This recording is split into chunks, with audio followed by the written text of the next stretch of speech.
What's popping this morning time? Coffee time with Coach Jah in the building, man. You know how we do. It's always official up in this spot. Going down another day. Um, I just want to say from the jump that let's pray for our youth and wish them a more successful life, a more happy life.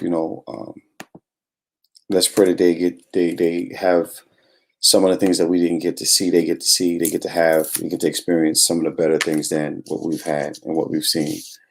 Uh, it's hard out here being.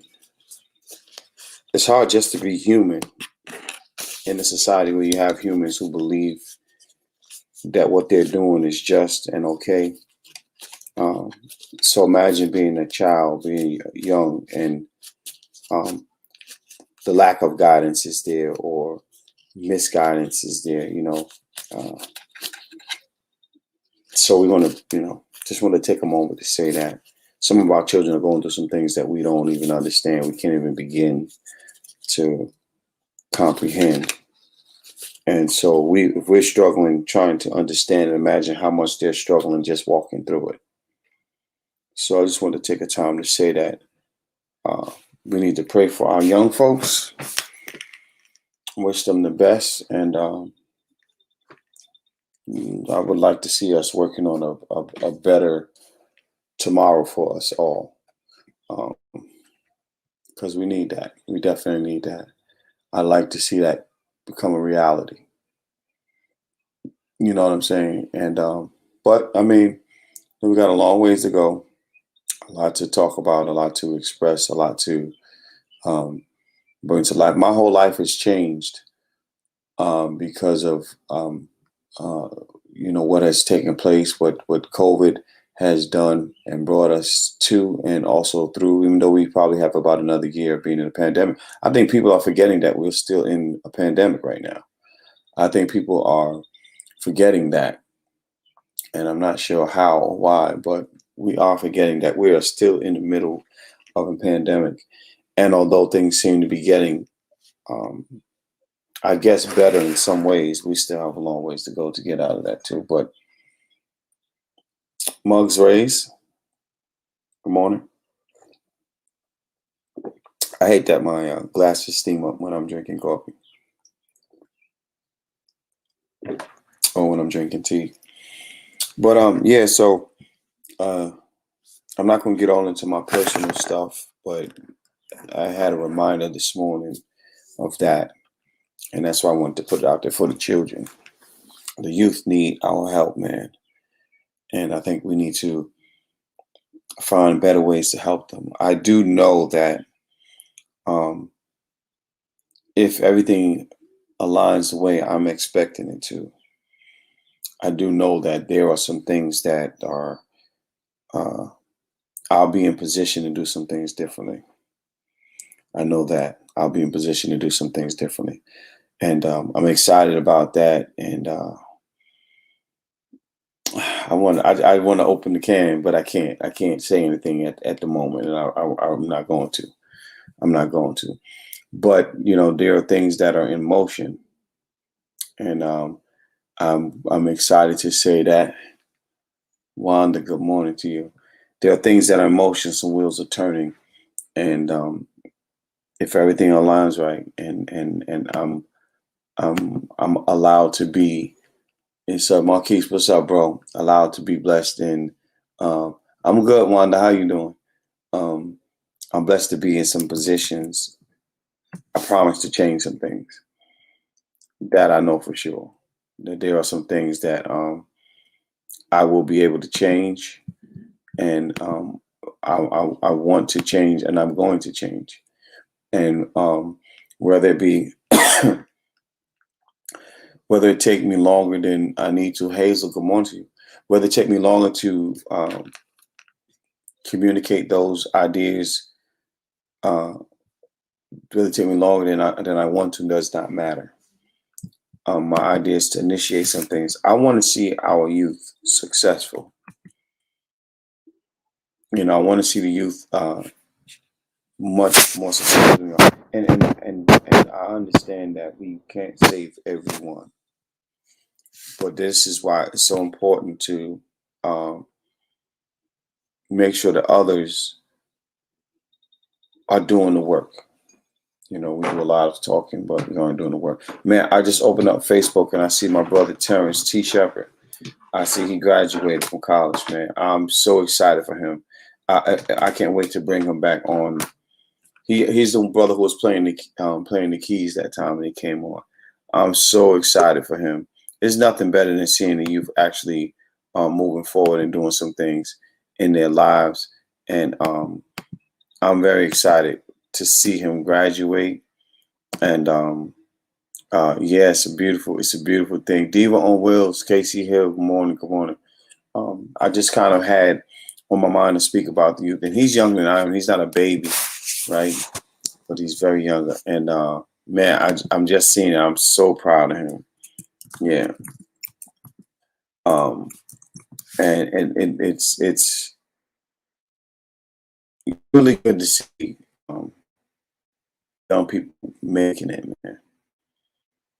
It's really good to see young people making it, and it just brings, I've told, I speak to my daughter often, and I tell her that we say things, sky's the limit, and all those things, right? We do all of those things, but what we forget to tell them that is that their dreams are sometimes bigger than even what they can understand, and that their dreams are worth more than small conversation. Ramadan, good morning. Their dreams need to be discussed out in the open, out loud. Their dreams need to be out loud, and they need to say it out loud so they can hear themselves and they can get the rhythms and feel the vibrations, and that it returns to them.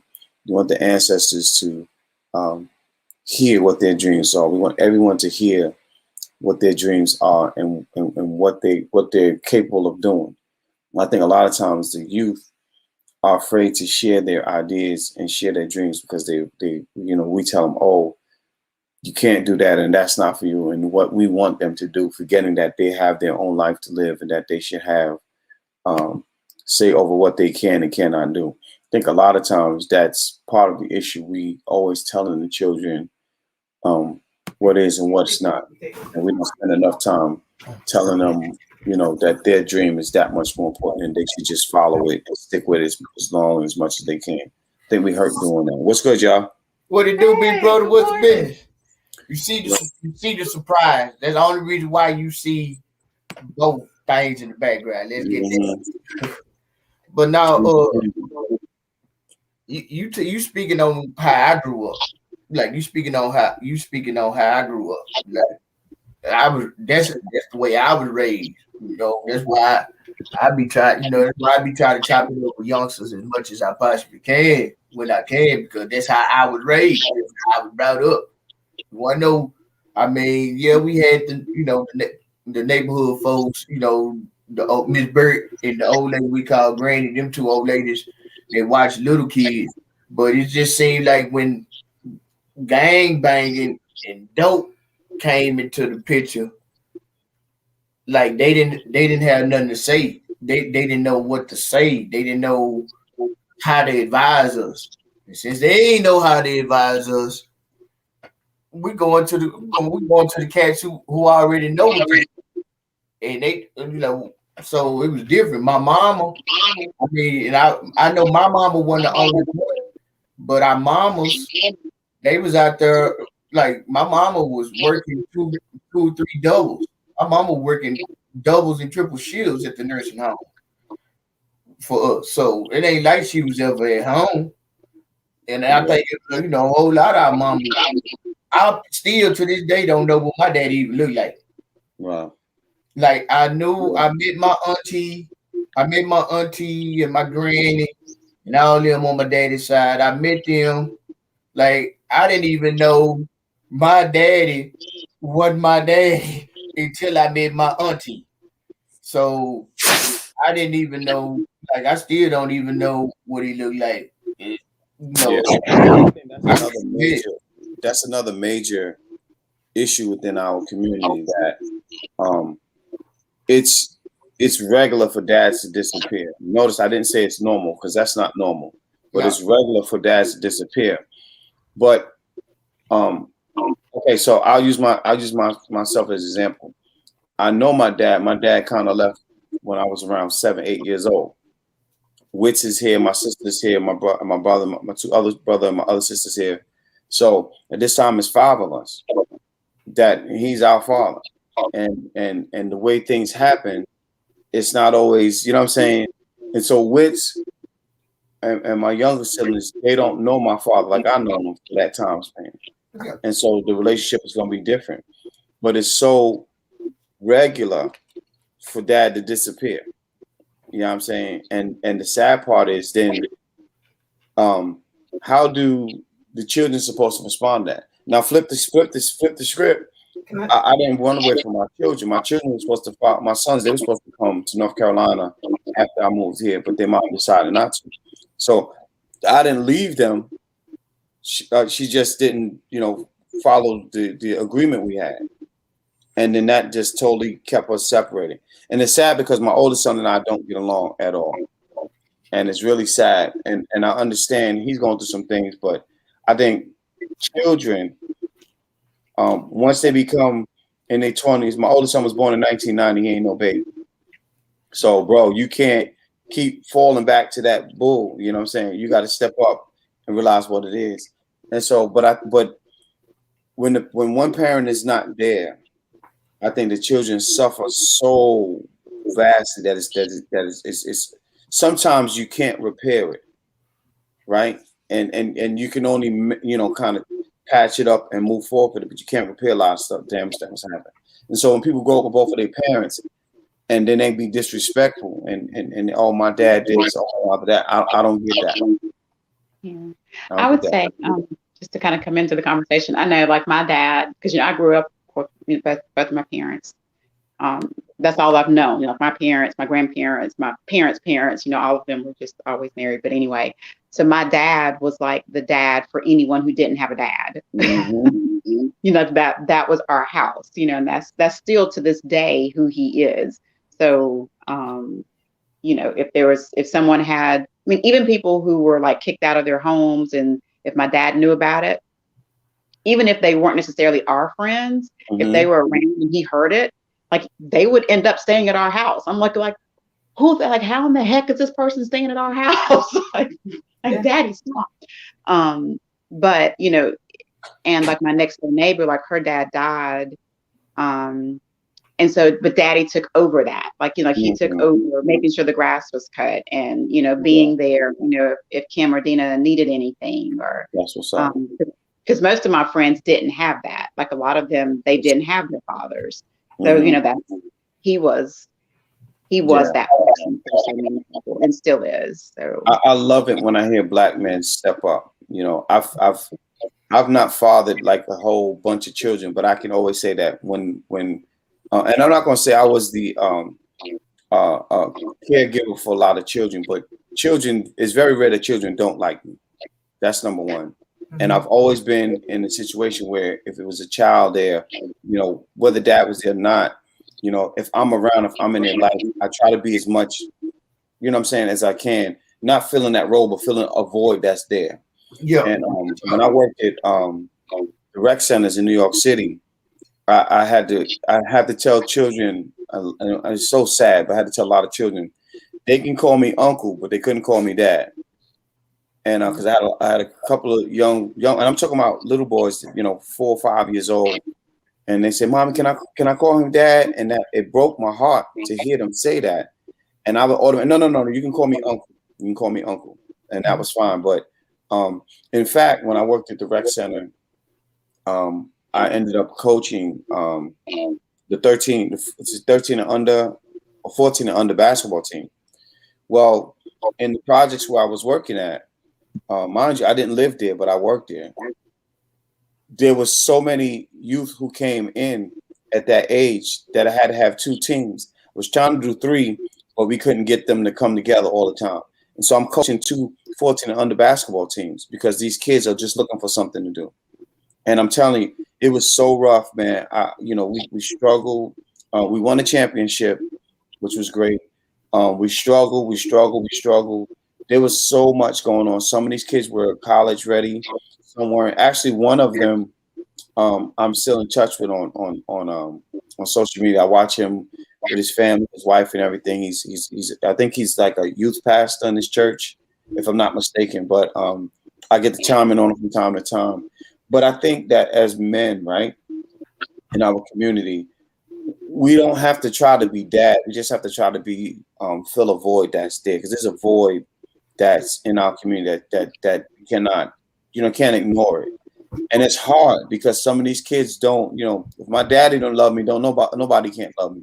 Yeah. And it's hard to communicate that with them.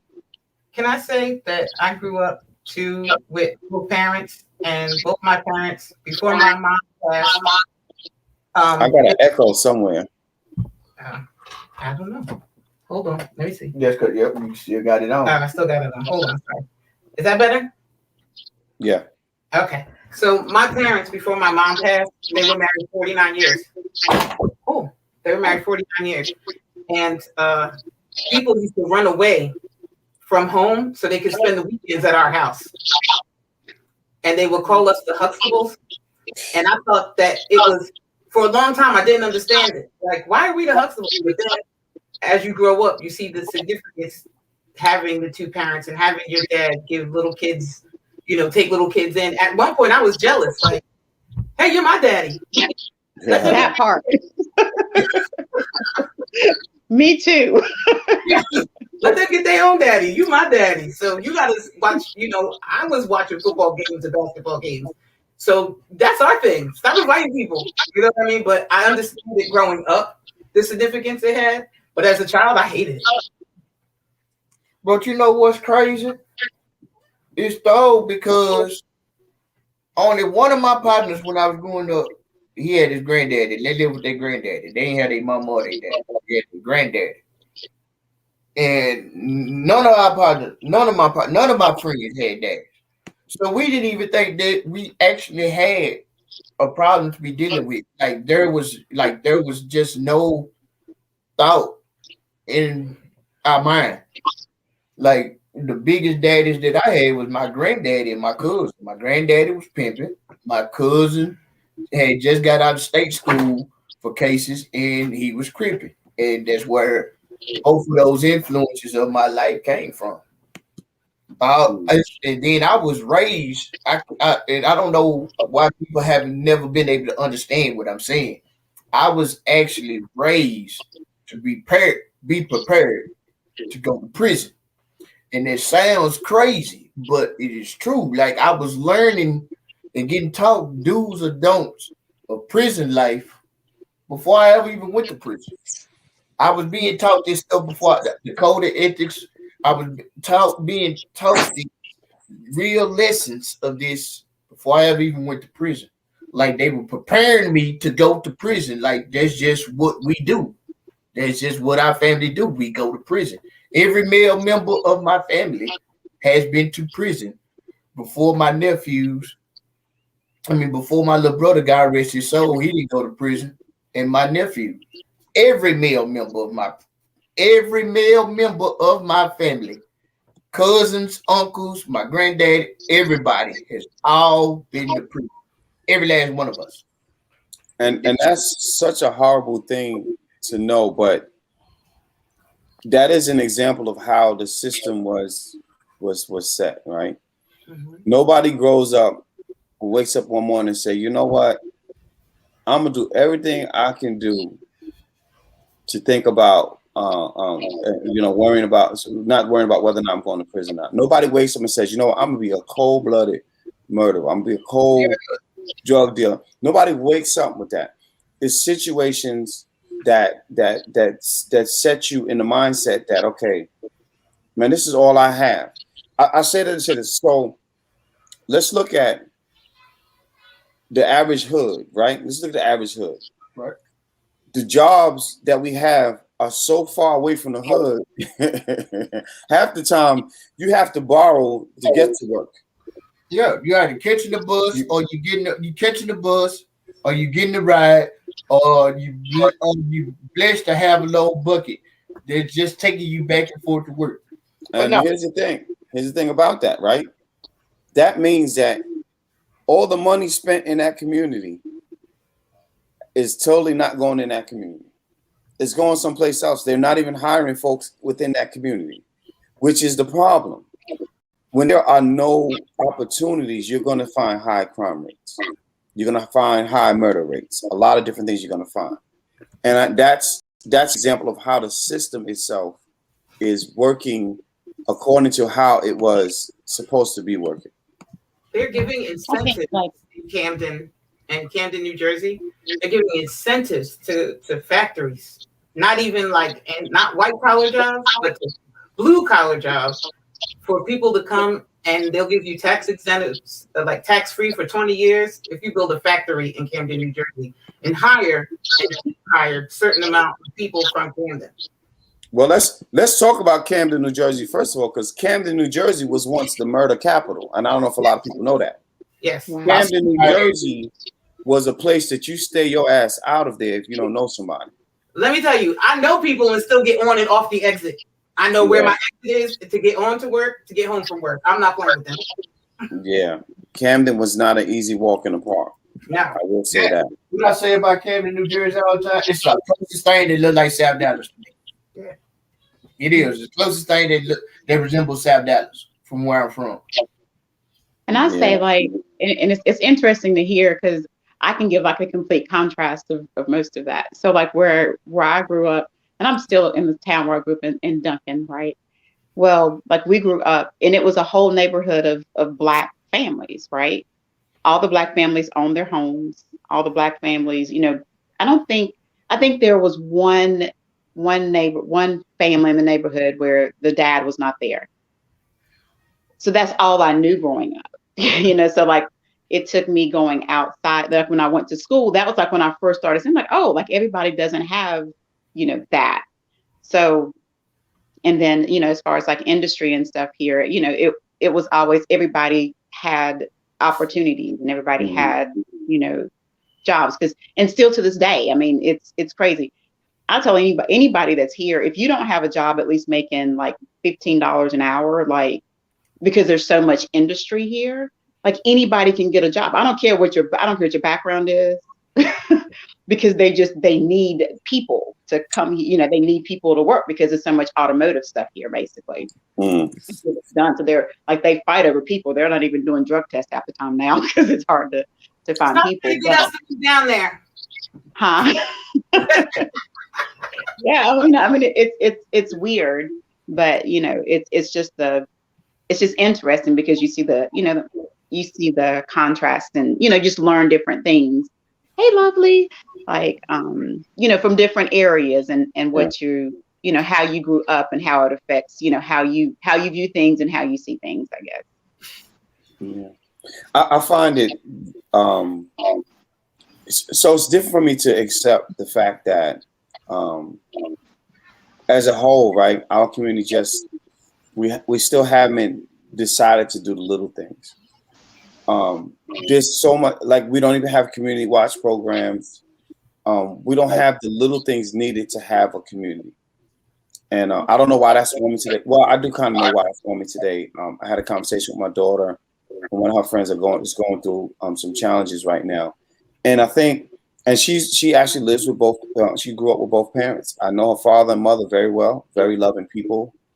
They've raised them well, but things happen in life, right?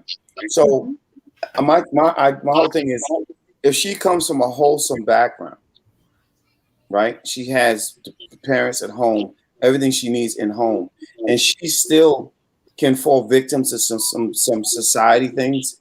Imagine those who don't have a wholesome background. And that's my point. Like, who do our children get to run to? You know what I mean? Who gets to say, okay, let me kind of lend a helping hand in this position right here? But see, as much as we want to believe that we are not our children's influence, their That's right. peers. So you have to, I just feel like you have to instill in them from the beginning, learn how to pick choose who you are around wisely. I've always told my children from the beginning when they were younger, when you go to school, those are not your friends. You have classmates. Mm-hmm. And anytime they say, "Oh, mama, my friend at school," and I correct them, that's not your friend. That is a classmate. Until you get to a certain point, there'll be things in your life that will let you know who is really your friend.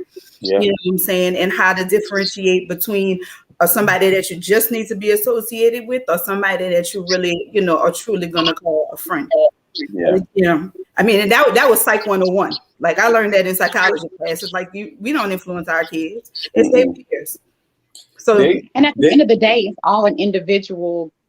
Everyone has to make their own decisions. Mm-hmm. Like, I look at, so, and I think that was a big thing. Like, y'all know the situation I'm in, with my marriage or whatever. So it's like, everybody was like, what, and they couldn't go back to say that there was a history of divorce in my family because there's not, you know what I'm saying? It was an individual thing. It's an individual decision. And it's not about my parents. My parents didn't, I have the perfect example, not perfect because everybody has issues. I have a great example. I've had plenty of great examples, but at the end of the day, it's still, I have to live my life according to what's best for me, so yeah, like you can't, I think a lot of times parents, we try to bear so much burden. And it's like, we do have the responsibility to teach our kids and to be there, to be honest with them and to help mold them and shape them into who they're supposed to be. But we can't make ourselves be the God of everything that they do. Like, right. My child did this. It's not my fault. It's not my fault if you decide to go out there and do something that I didn't. That's on you. Where not only that, Dad used to say all the time back in the day, like, if you can't talk to me, talk to somebody. Right. And we don't have those kind of communities anymore because the way that a lot of people, when I used to work with children, one of the reasons I stopped working with children was because of the parents. Because I can only do so much. And then the parent has to take over or has to agree. And most of the time, the parent would be like, no, that's not what I want to do. I don't care. Leave me alone. So there's only so much you could do with the kid. But when I was growing up, my mom and dad used to always say, if you can't come to me, go to somebody of sound mind. You know what I mean? And now when kids do that now, somebody's in your face talking about, don't talk to my kids. And like, come on, man. You know what I mean? Yeah. Oh, I'm sorry. Go ahead. Yes. I know that's what we're missing. We're missing the connect where we can say it's okay that you go like crazy Uncle E-Man down the street. He nuts, but he gonna tell you the right thing. Right. Another thing is we think we have all the answers for our children. We think we can answer everything, and we think that we're supposed to answer everything, and that's not the case. We as a lot of people, because there's too many people. I don't speak. I don't speak French. I tell my children all the time. First of all, please go. You know what I'm saying? Go talk to somebody. Like you said, Cassie. If you can't talk to me, I tell them that. I'm like, go talk to somebody. I had a thing with them where I would. I had a notebook, and inside the notebook, it's like if you can't talk to me, write it down in the notebook, sit it on my bed. I'll write it back to you and answer you.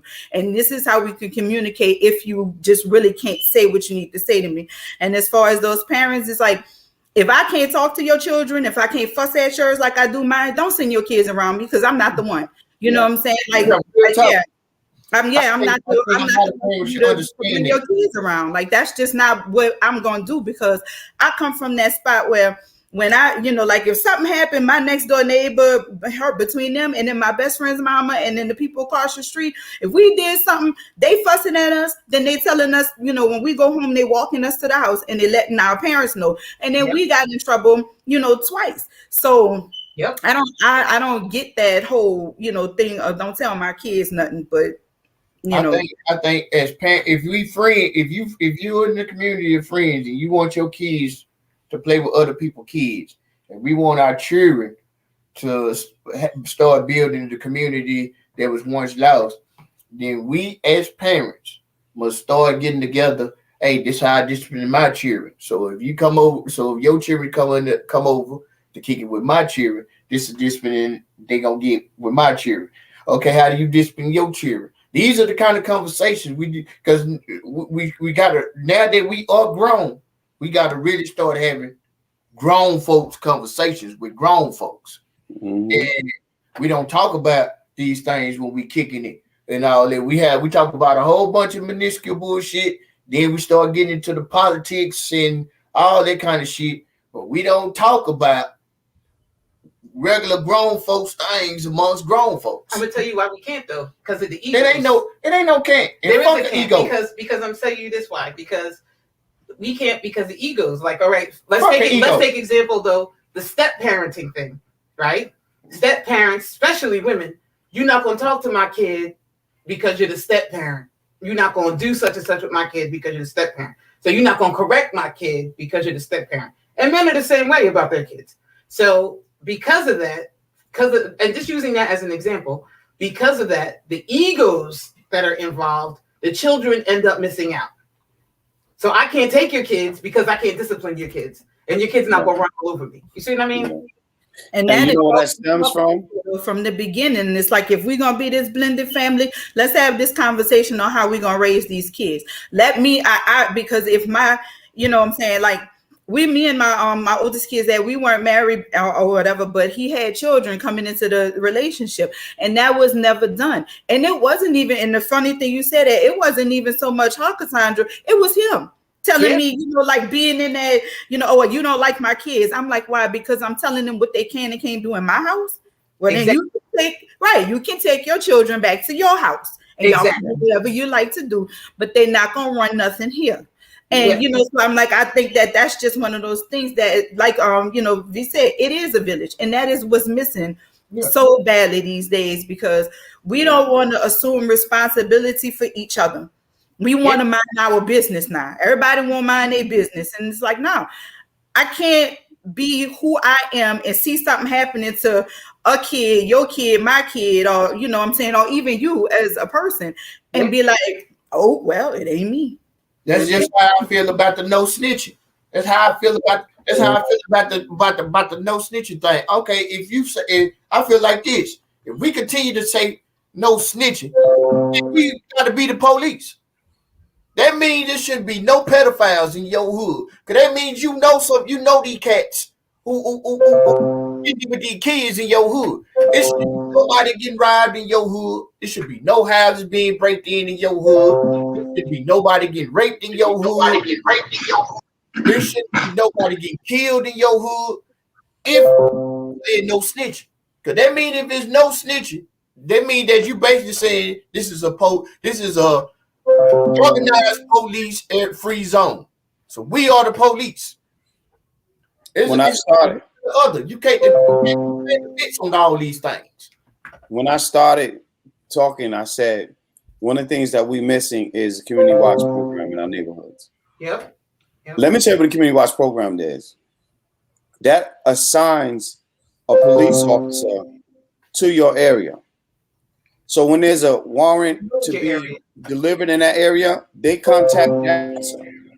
And that officer can say, hey, when you roll up on Martin Luther King Boulevard, there's gonna be 4 guys sitting over there. They okay, they do that all the time. When you go around the corner, it's a guy, he looks like he up to something, but he just got some issues with himself. He's okay, he's fine. We can move past him. See, that makes people have some accountability. And when there's a structure, you don't have no choice but to fall in place or fall out of place. And if you are the sore thumb in that situation or the weakest link, everybody knows it.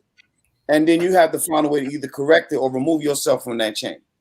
But that's some of the stuff that we're missing from community. I've been talking community watch programs since Trayvon Martin, and we still don't have them in our community as a whole. We have one. What'd you say, AJ? We have one here. No, I was saying my goal, I've been saying, shouldn't we have black laws in the black community? Yes, I don't sir. think it should be called community watch. It should be black laws in the black community that we abide because we made them. Because we can't abide by somebody else's laws, which they made to govern us, to keep us in check. We need black laws because we don't need to say that their laws are applicable. applicable to us. Yeah. We kind of lost you for a minute, so say that last part again. I said we don't need their laws to be applicable to us because they've always only been applicable to us. So we need to write black laws for the black community so we can say this is how we govern ourselves. Absolutely. Absolutely. I feel I know, and our, like where I grew up, I keep going back to that, but we had community watch. I don't remember there ever being an instance of violence in our neighborhood, honestly, because everybody, like I said, everybody was, you know, kind of on the same accord per se in the neighborhood. Yeah. So you know, you'd have people, you may have visitors or whatever come in, but it was never like organized crime or anything like that at any place within the neighborhood. And if it was, and you better believe the men of the neighborhood were on it. Like they knew who is this coming into this neighborhood, like, you know, where are they going, and like, you know, that whole thing. You know, we were free to go on the street and to do, you know, whatever.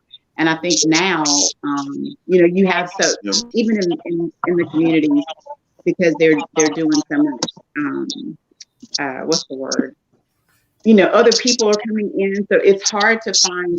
And I think in the inner cities, it may be different. But like here, it's hard to find just a black community now. You've got, because everything is so merged together. Everybody. Yeah, you Location have changed our locations. Yeah. It don't even matter to people. But let me give y'all a quick little history lesson. And this is what real community policing look like. I'll give y'all a history lesson. There's this cat named Raymond Washington, whose uncle was Geronimo Pratt. And he hanged around his uncle and his uncle partners. Geronimo Pratt was a prominent Black Panther. Raymond, and when Black Panther started to dissolve, Raymond and his partners, being the new generation of these cats, decided to build and create their own organization. They started out calling it Crenshaw Revolution in Progress. That's what it was. They were actually doing the whole community police. You had young cats on rooftops knowing when the police come in about something. You had there was no breaking and enterings during this time.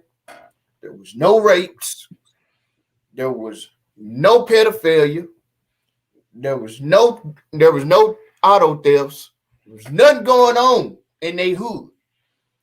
It continued to build. Even when it branched off and they started another organization when they were some brothers leading others out of darkness. That's what it was. What that stands for? Yeah, that's what it was. The constitution of both of these organizations states this. To this day, the Constitution has never changed. No matter how it seems we derive so much far from the Constitution. The Constitution of these organizations have never changed, ever. I know them both, word for word, by heart. It is a requirement of me to know them both. So when we continue to shun these organizations, when there's some cats from these organizations that still live by the Constitution of the organizations that are being shunned because people don't know, I'm telling y'all right now, Crips and Bloods, even as far as how Larry Hoover and started the Disciples and the whole folk nation, these cats got their own political parties now because this is what this was for. This is what these organizations were created for.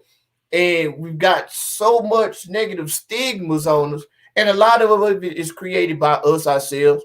I won't take that away. But there's so much negative stigmas about us in these organizations that people don't even want to take the time to know what these organizations are for. These are for us. We cripping for us. We blood for us. The banging part is the bullshit. But I'm talking about what these is really for. It's for us. It's been for us from the day one. It's never changed. Yeah. Yeah. Rich, you was gonna say something? Yeah, I'm glad I came in on this because these are the conversations that we have to have. You know what I'm saying? We can't wait for somebody to come create the change. We have to be the change. And the only way that's going to happen is if we understand each other. If we understand each other, then we'll know how to work together. We'll know how to build. So I'm glad that I came in on this conversation. I'm glad that y'all talking about our youth, because, you know, the story has always been the youth will be the future. The youth will be the heroes, right? You know, but shit, we got to save them. Yeah. We got to save them. So that means we got to do right by them. Can I share a piece real quick? Yes. Go ahead. I just wrote this piece this morning, and to come in on this conversation, there's no accidents, right? You know, so I'm pulling over real quick. I want to share this piece with y'all, and this is going to hit in some sensitive areas, as it should, because we overlooking the problem. The problem is the conversation, the indoctrination, what's being taught, right? So we'll give y'all this piece real quick. I believe this conversation is going to spill over into 10 times now tonight. And so I want y'all to come back, because I already feel it, because, you know, we don't have a little bit of time on here. But I definitely want y'all to come back, because I feel like this is a conversation that needs to be had. This is why we started 10 times now, right, AJ? Yeah. I just want to say a little something about Witch finish, but Witch, you Okay. got the flow, man. I'm listening. Okay, Wish, we ready. All right. This is untitled. At what age do we warn black boys of blue steel? That bullets have no names or wings when they fly? That triggers go off in hands, no matter if you aiming or posing? Don't turn into a photo shoot. Ever since I was young, I could remember seeing pictures of the young in other countries with their assault rifles, arms taller than the height of the juvenile bodies that attempted to carry them. To some, they were no more than young soldiers fighting a war for land and freedom in their country. To others, they are visions of what is considered to be rebel and even gangster. Ain't like they ain't make gun toys for young boys, grenades and shit for us to prepare or pretend.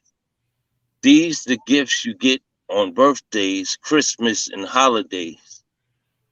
And they wonder why black boys in America photo shoot their guns. After all that pretending, so glad to have one. Only a matter of time before the opportunity presents itself to play with the one dad has in his room.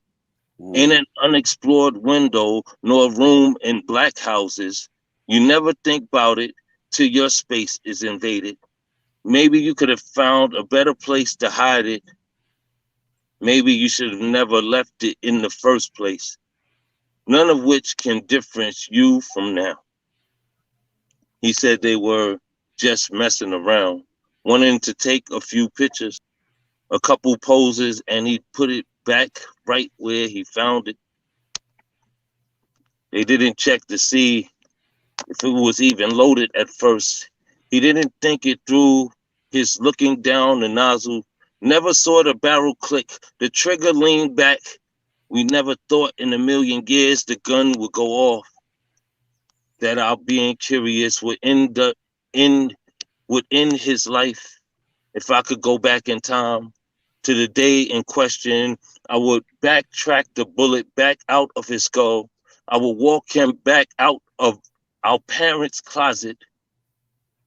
I just want to laugh with my brother again, he said. Honest to God, it was an accident. When young like that leave the world, who mourns with their family? I always wonder why the young ready to die so soon, why bullets are so masculine to growing young male. Beware the stare when you pass in the wheel. Once you steal their innocence, you can't give it back. At what age do we warn black boys of blue steel? That bullets have no names or wings when they fly? That triggers go off in the hands, no matter if you aiming or posing. Don't turn into a photo shoot. Man. Go ahead, AJ. I know you have something to say, man. No, man, that was definitely necessary. And that I didn't even know what the poem was going to be, but what I was going to say is we keep talking about why organizations were started. We talk about the Crips, the Bloods, the NAACP, SNAP, NCLC. We talk about all these organizations, but we always starting organizations, but we ain't finishing shit. Ain't finishing nothing. So whenever we stop starting organizations and just become organized, that's when it's going to work, because we got to understand, like, we can't keep starting organizations saying that this is what this organization is for. We've had that. That's what slavery was for, organization. Come on now. But here we are joking like we're trying to start something. We're trying to fix the neighborhood. See, in order to fix our neighborhood, we got to start investing in Black companies. We got to start voting for our own neighborhood, because we're losing communities in gentrification. We lose, and we're not losing the children. We're just losing the places that we live. So how can you build children up to be whatever when you don't have a place to live or a place to build them up in? Because I'm saying, you from Bontown, I'm from Oak Cliff. I'm saying, we know Oak Cliff, what it used to be, but you go to Oak Cliff now, go over on Ewing and see how they gentrifying Ewing. Go to North, go anywhere. You see, man, this is different. Yeah, go to the west side of downtown, different. But see, we keep starting organizations, and they last for years, and we have these prominent people over them. So we have a lot of figureheads with no bodies. It's hard for a figurehead to walk when it ain't doing nothing but on this poster, on this billboard, on this business card. That's true. So when is our community going to be a unified or organization of people instead of just some organization coming in and saying we're trying to build this community? That's because everybody. AJ, let me add. Hold on a second. I need to add on to that, because you're 100% right, and I'm gonna tell you what's our normal downfall. Martin Luther King was probably one of the most radical leaders we've had. But most of us don't know that, because we didn't hear about Martin Luther King until he started allowing that Jewish fella to write his speeches.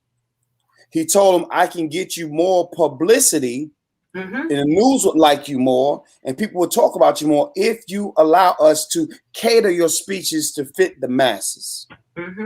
And the problem is, we keep thinking that we need other folks to help us with our own shit. Thank you. So you're 100% right. E-Man, you're 100% right with what you said about the Bloods and the Crips as well. Even with them, it was the government who allowed German soldiers to come in and teach them how to cut cocaine and distribute it the way they distribute it. That's the shit we don't talk about. How did cocaine get in the hands of them? We don't understand that we got outsiders that are purposely put and planning in position to infiltrate what we start to become something else. And those are the conversations we need to have. But you can't call them outsiders when they're insiders. They're insiders from outside. There you go. There you go. Yeah, because outsiders coming inside ain't gonna be able to walk the walk long enough. But the insider going outside, coming back inside, then already walked the walk. They just got it. So they can walk the walk as long as they need to stay in. Yeah, real talk. And I feel like a lot of people hate me saying this, especially Black people. Y'all hate me saying this, but I feel like I gotta say this. We don't need all of us. There's never gonna be all. It's enough of us with the mindset that we have to enact what we need to enact. We don't need all of us. We're gonna go ahead and go all the way 1,000 about it and talk about a new beginning for us. Some of these folks gotta die anyway. Wow. E-Man, that sounds like it's hard to take it sometimes, but he's speaking the truth. Yeah, you sound like Idi Amin. Like, okay, we got casualties of war in this room. Yep. Who it gonna be? Who it gonna be? Right. I mean, no, but it's real though. It's real. I'm just saying it because at the end of the day, because we use a lot of the references from 300, but I look at 300 like this. Number one, there's more than us than 300. So with the numbers, that's enough. There's more than 300 of us that have the same mindset to act in unison. There's more than 300. That's number one. And number two, we already know the end game of our enemy. We already know the end game of our enemy, and we already know some of our enemy's maneuvers. So we have a big advantage than Leonidas and the 300 had. And just with the 300 people, even though they didn't get to crush the enemy, they made a big enough wave to make them completely rebuild. We got enough to crush these motherfuckers. I just feel like this. This is how I feel. It's why I be so angry about so much things, because it's when people say, no, we're just waiting, all of us got to come together. All of us ain't gonna never come together because crabs in the barrel is real. I'm just saying, because it ain't gonna never be all of us. But that's nature though. If you think about nature itself, like who we are, there was a fight to get to where we are. You know what I'm saying? Just in evolution, if you look at evolution as a whole, like everybody's not built to make it. You got the runt, you got the person who's got weak immunity, you got, differently able people, etc. People whose minds ain't all centered. All these different things happen, right? So if you take that same concept and apply it to who's fighting, who's got the will to fight, because some people just don't give a fuck. I mean, not trying to cuss and all sexualness, but they don't care. Some people literally don't care. They're so used to turning a blind eye. It's out of sight, out of mind. So with that, another show with the zombies. What's the show that comes on? Rick and them. The Walking Dead. The Walking Dead. That's what we need. They need to rebuild. There's only some of them that fought, and the other ones that cultivated the community. And right. We need to figure out who is who. We already the Walking Dead. Shit. Well, yeah, that's what right. I'm saying. Checking out everybody. We already. Catch you and AJ have done a lot of. So what is the organization that you feel like as African? What is the organization that we follow? Like, where does that begin? I guess is the question. We don't.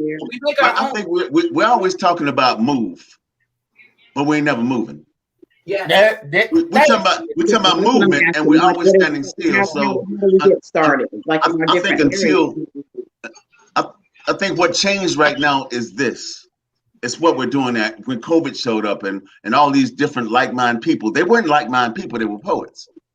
Yes. See, when the poets began to come together, you got comedians, you got all these other people talking, going live. You got these actors going live. You got singers going live because they ain't got shit to do. They ain't got no audience. But everybody's trying to get the poets in because they say, we need somebody that's saying something that somebody's going to listen to, and that's the poets. Yeah. But see, what we don't understand is we don't understand how big our voice is, how the volume of tones we have when we do a team piece, when we're saying the same shit. When we're talking about the same shit. See, now we don't have to be moving. We just have to be streaming. So there's a difference. Can I say something? Sure. I've been listening for a good minute. I'm going to tell you that everyone isn't ready for this conversation that's being had right here, right? And some conversations aren't meant for public consumption because the quickest way to break down something before it starts is to let everybody know what you're going to do. Yes, ma'am. Yes, ma'am. Well, we ain't in the planning stage right now. We just talking. And Jah, you'd be surprised. This is the planning breaking stage. Up, V. I said you'd be surprised. This is the planning stage. Hold on, let me cut my Wi-Fi on since I'm back in the house.